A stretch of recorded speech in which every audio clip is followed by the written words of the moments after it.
Come listen to a story, a story, a story. Come listen to a story. It's story time. Come listen to a story, a story, a story. Come listen to a story. It's story time. Hey friends, welcome to another story time with TT Brittany at Grow With Me Educational Center. And guess what? Today we're still in the month of February, and today we're going to continue our read aloud with our older friends.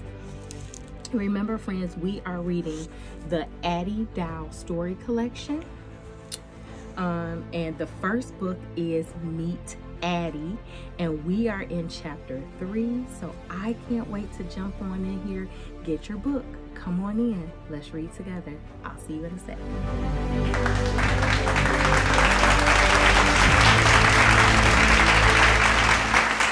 Alright friends, let's jump on in here. Chapter 3 of Meet Addy is called A New Plan. It was late on a Friday afternoon, nearly a week after Sam and Papa had been sold. Addy and the other children were worming the tobacco plants. They were to work their way down the long rows, turning over every leaf, finding worms to kill them.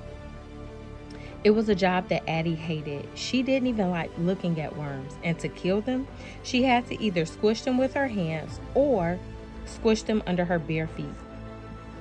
Addy's mind was not on her work. All her thoughts were on Papa and Sam. Hey, I got a riddle for you, Sam, she thought. What's heavy as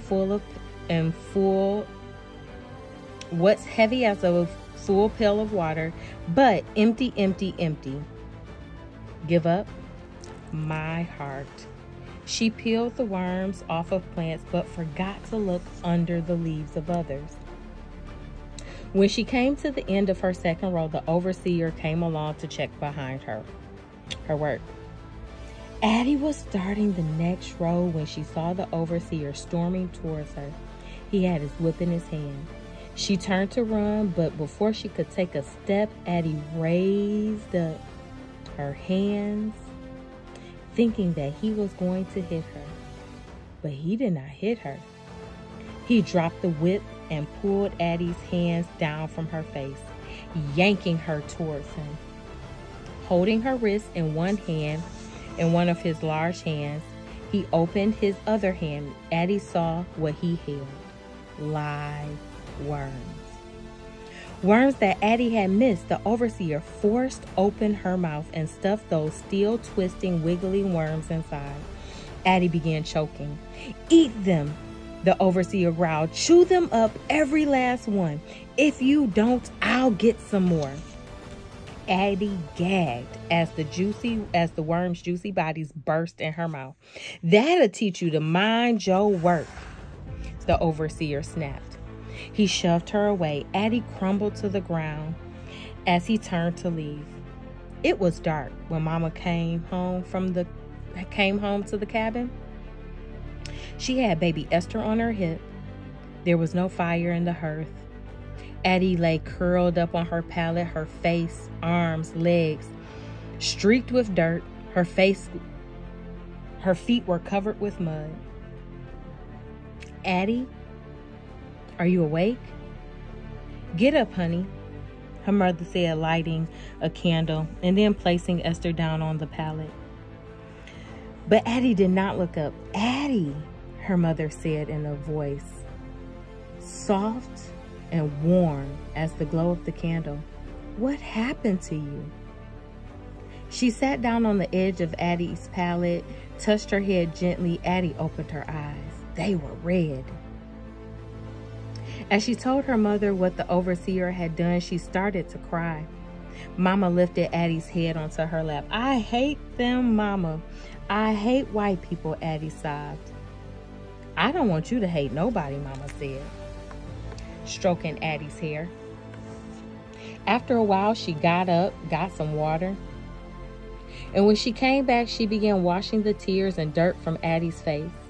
Don't you hate them, Mama? Addy asked. No, I don't hate white people, Mama answered. Honey, if you fill your heart with hate, there ain't going to be no room for love.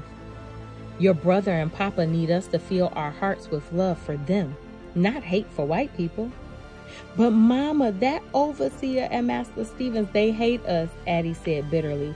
Why white people hate us and treat us wrong? Addie, all white people don't hate colored people. Not all of them do us bad. Master Stevens was wrong to sell Papa and Sam and to whoop you. But Addie, people can do wrong for such a long time that they don't even know it's wrong no more. What's worse is when people hurt each other and don't even care they hurting them. Like that overseer. He a mean man. That's what hate would do to people. I don't want you to ever be that kind of person. Esther began crying. Addie reached over and handed her rag doll to the baby. Esther quieted down. Addie, there's something I need to talk to you about, Mama said slowly. Something serious. You listening to me? Your Papa and me talked about something before Master Stevens sold him and Sam. Papa was worried about the war and times getting hard. Addie knew what her mama was going to say. With all that had happened in the past week, Addie had almost forgotten about the secret that she had been keeping. But now she had to let it out. You and Papa planned for us all to run away, she said. How did you know that? Mama asked. I heard y'all talking one night, Addie answered. I didn't mean to listen, but I couldn't help it.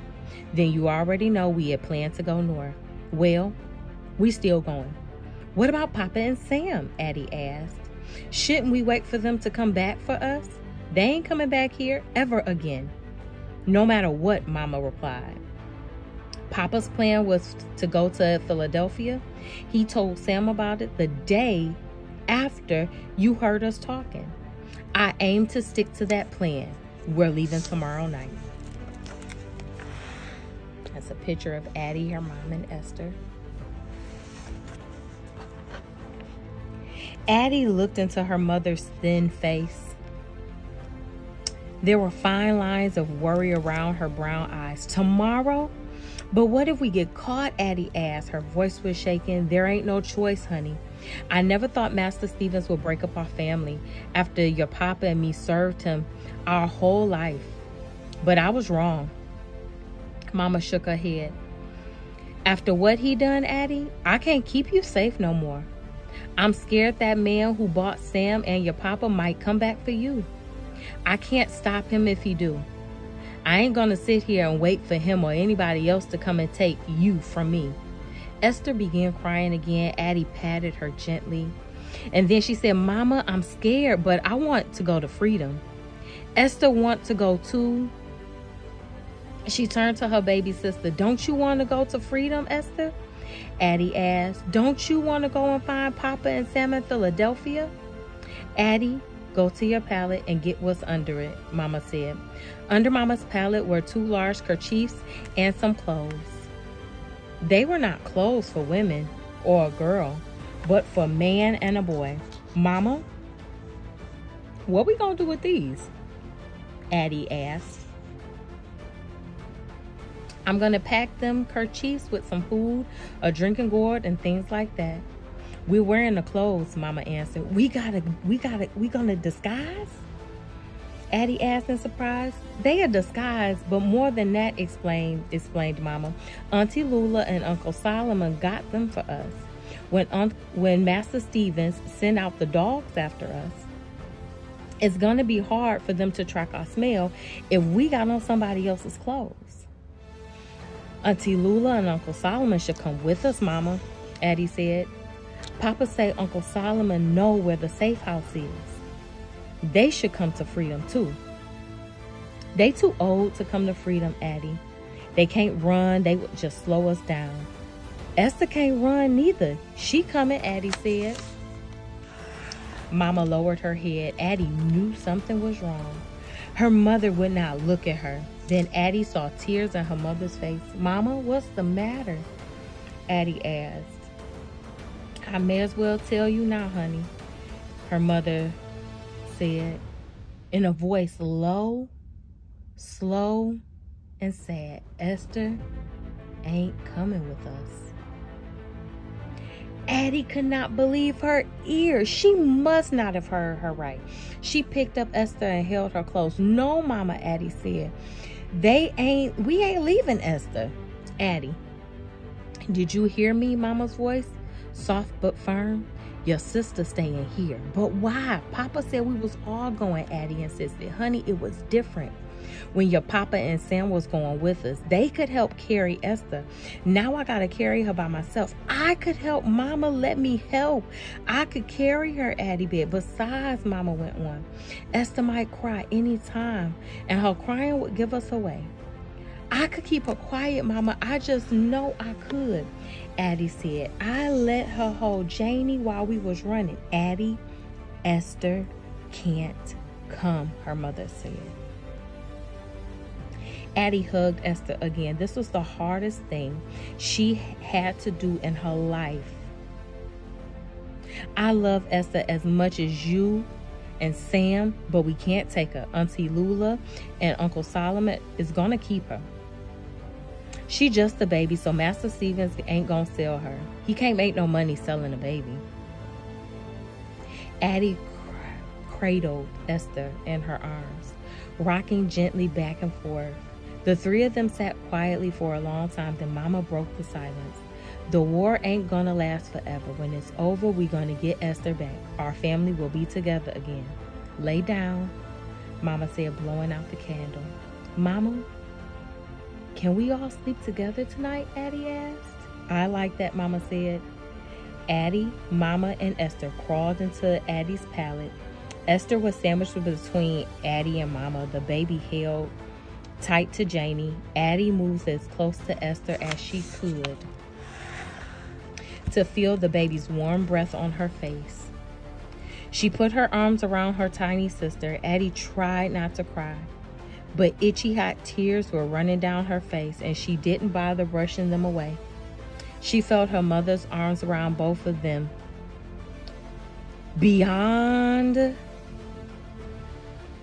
from the deeper darkness of the woods, Addie heard a single owl hooting in the night. Chapter 4. Into the night. The next night after, it was fully dark, with not a streak of orange or red in the sky. Auntie Lula and Uncle Solomon came to Addie's cabin. Addie and her mother were in their disguises, their kerchiefs packed. The well-worn clothes were baggy on them. Esther was sleeping on Addie's pallet. Uncle Solomon had 2 hats with him. One was a straw hat that he gave to Addie's mother, and the other one was a felt hat that he put on Addie's head. "Now there's magic in your hat," Uncle Solomon said to Addie, trying to cheer her up. Addie did not feel like smiling. "Don't you believe that hat got magic?" Uncle Solomon asked. He snapped his fingers near her left ear. "Why, look. What's come out of your ear? You must have forgot to wash behind it. Look at this. $half-dime I found here." He handed the coin to Addie. Addie reached behind her ear. "How'd you do that?" "Shh," Uncle Solomon said. "It's magic. You hold tight to that $half-dime. You're going to need it where you're going. Freedom costs. Do you hear me? Freedom's got its cost." "Come on, Solomon. They ain't got all night," Auntie Lula said. "Look here. I got some food and some things for you," she said, handing Addie's mother a small sack. Addie's mother put the sack into her kerchief, and then she bent down to pick up Esther. Esther woke and began to fuss. Addie watched Mama as she hugged that baby hard and kissed her over and over. She searched Mama's face for tears, but there weren't any. Not on the outside, at least. Addie kissed Esther too and stroked her head. "Don't worry, Esther, we coming back for you," she whispered softly as she handed her rag doll to the baby. "You hold on to Janie until I see you again," she said. And then her mother gave Esther to Auntie Lula.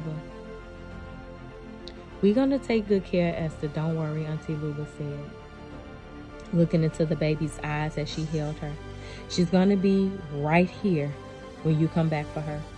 Uncle Solomon gave Addy and Mama some more final advice. Go fast as you can at night and hide during the day. Every time you see water, go through it. A creek, a river, I don't care if it ain't nothing but a puddle. Go through it. That way, you won't hardly leave no scent for the dogs to pick up on. And watch out for them Confederate soldiers. They dressed up in gray uniforms. They can be mean as snakes. And if they catch you, they're going to bring you back to slavery. God be with you, Auntie Lula said to Addy and her mother. They turned to leave the little cabin. Esther began to cry as they slipped into the damp, warm night and ran into the woods. Addy looked back to catch a final glimpse of her baby sister, but tears blurred her sight. The moon shone in the eastern sky, looking like a half dime shining in the bottom of a well. At first, the moonlight shone through the tall pines, filling the forest with silver light. Addy and her mother ran from shadow to shadow like a deer with her fawn. But as they moved deeper into the woods, only a small glimmer of moonlight made its way through the thick branches of trees. There were dark, eerie shadows everywhere, and it was hard to see. Mama took Addy's hand as they hurried along, stumbling over vines and stumps hidden in the darkness.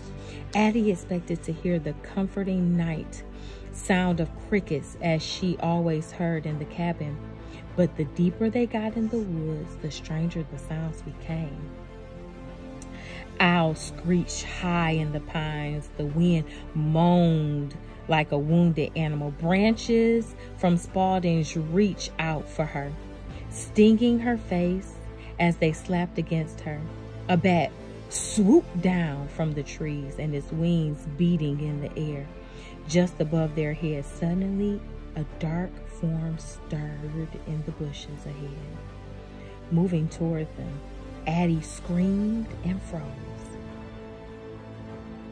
Mama jerked to stop and clamped her hand around Addy's mouth. "Hush up," she whispered sharply. "You can't holler out." The brushes moved again. Addy's heart beat fast. Bump, bump, bump, bump, bump, bump, bump, bump. Slowly, Mama took her hand from Addy's mouth. "It's only a possum or a skunk," she said calmly. Addy let out a sigh of relief. "Mama, I ain't mean to holler," she whispered. "We left Esther behind because she was crying. Because her crying might give us away, but I hollered louder than Esther ever could." Addy remembered what her father had said about not always showing your feelings. She would have to learn to keep them inside sometimes.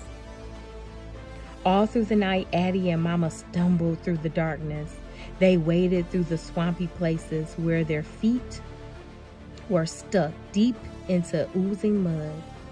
They clawed through the prickly vines. The thorns snatched at their clothes and dug into Addy's hands until they bled. Bare roots tore through the tough skin of the soles of Addy's feet. Once, she stubbed her toe on a rock and fell down, but this time Addy did not cry out. All night long, she and Mama pushed on and on. Just when Addy thought she could not go another step, the sky began to lighten. She could see Mama's face for the first time in hours. It was a streak of dirt. She touched her own face and felt dry blood on her cheek from a cut below her eye. "We better stop soon," Mama said.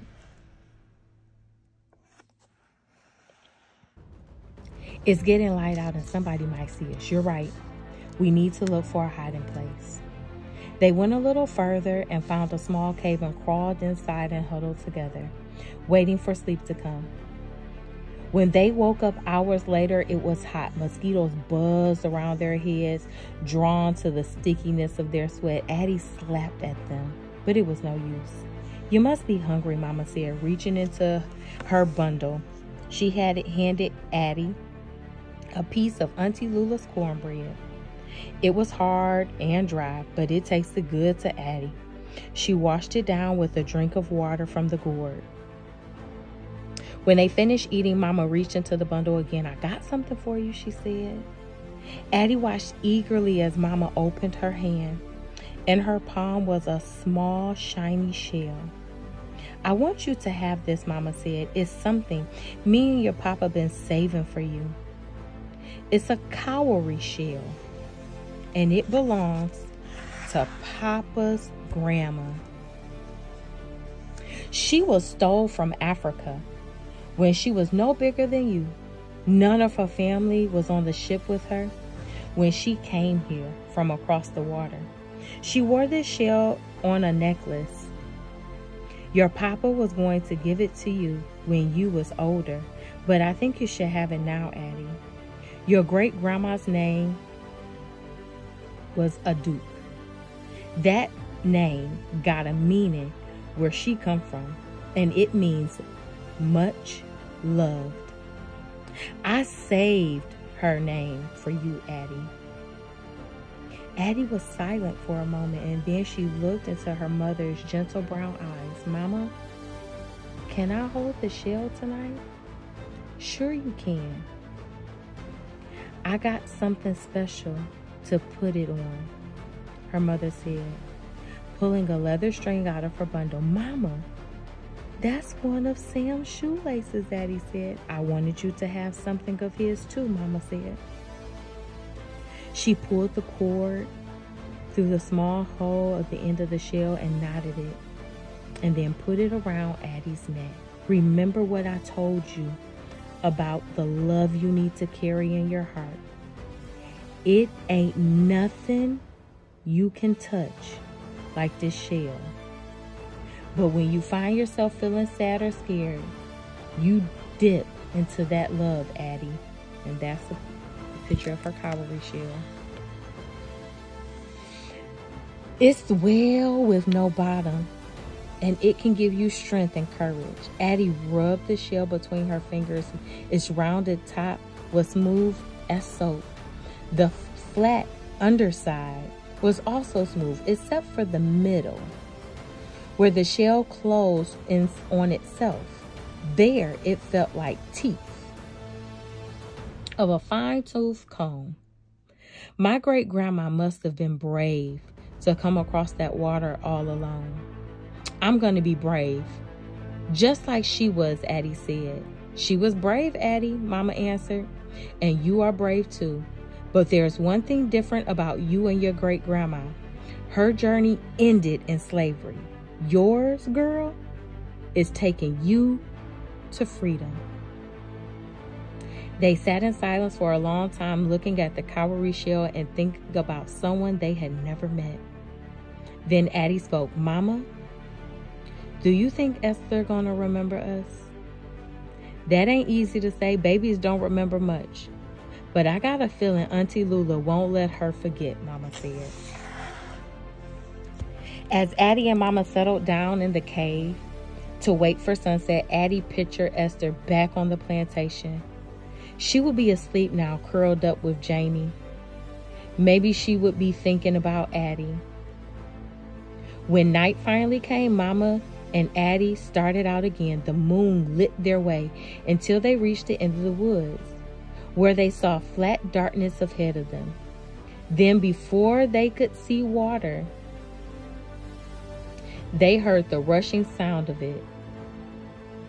They had come to a wide river. "This got to be the river near Gifford Plantation that Papa talked about," Addy whispered. "We got to cross it," Mama said.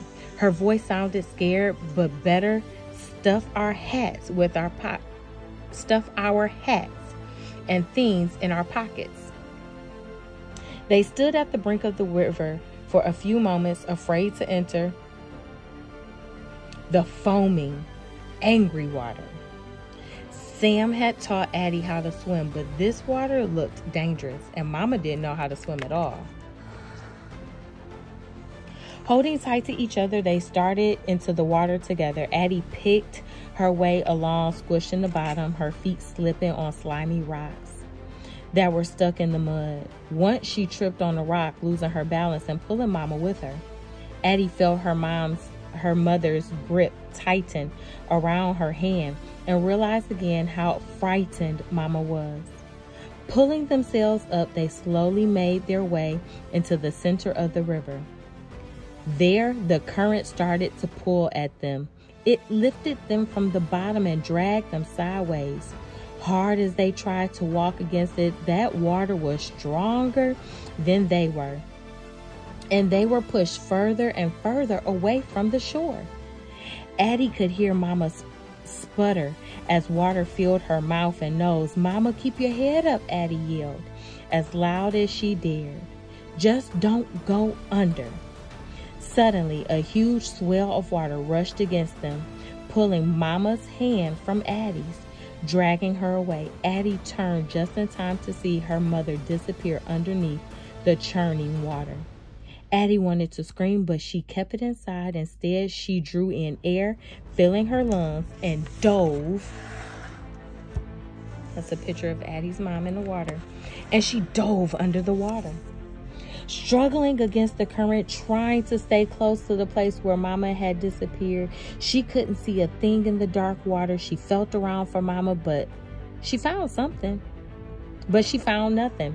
Addy's lungs began to burn. She was running out of air. Popping her head up above the water, she looked around. Frantically, "Mama," she called, gulping for air. "Mama, where are you?" Afraid no answer would come, she dove down again. This time, she let the current push her while she dragged her arms through the water, searching for her mother. Suddenly, Addy was stopped by a fallen tree under the water. She groped among the branches, but their sharp ends jabbed and poked her. She kicked ferociously to get away when suddenly her foot hit something soft. It was Mama. Trapped in the branches, Addy braced herself against the large limb, grabbed Mama, and then pushed against the tree with all her strength to bring both of them to the surface. Gasping for air, the two struggled to the far shore, clutching each other. They finally reached the shadows where the water calmed. Exhausted and breathless, they fell down on the riverbank. When Addy finally could talk, she whispered, "Mama, you all right?" "You saved me, Addy," Mama said weakly. "You a brave girl." Addy was shivering as she and her mother got up slowly to make their way into the woods. Their clothes were wet, and they stuck to them. Mama had lost her kerchief. Her hat was ripped. Addy pulled her own hat out of her pocket. Other than being wet, it looked fine. She pulled it down tight on her head and thought, maybe this is a lucky hat. She reached to see if the cowrie shell was still around her neck. It was there, but something else was too. It was a wet leaf. When she peeled it off, Addy realized it was a leech. She shuddered and quietly flicked it away. Addy and her mother traveled for hours before Mama spotted the railroad tracks. Addy had never seen tracks before. They were shiny silver, and they pointed the way north to freedom. These got to be the tracks your father talked about. We got to be extra careful out here. There ain't hardly no place to hide. They had seen no one since they started their escape, but tracks meant train could come at any time and travelers might spot them. They could trust no one. Addy and her mother followed the path of the tracks in the moonlight. When the noises of the night were gone and bird songs began to fill the air, they found a thick clump of pine trees near the curve in the tracks, gathering dead branches and brush, and they made a shelter. They crawled inside. Addie could barely keep her eyes open. She was way too tired to slap at the ants that crawled on her legs or swat the flies buzzing over her head. She curled up and rested her head on her mother's chest. "I'm real proud of you," Mama whispered as she stroked Addie's hair away from her face. Addie smiled. She could feel her mother's heart beating. It was a soothing sound. And that's going to bring us to chapter 5. I can't wait to finish chapter 5 and 6 with you tomorrow. See you soon.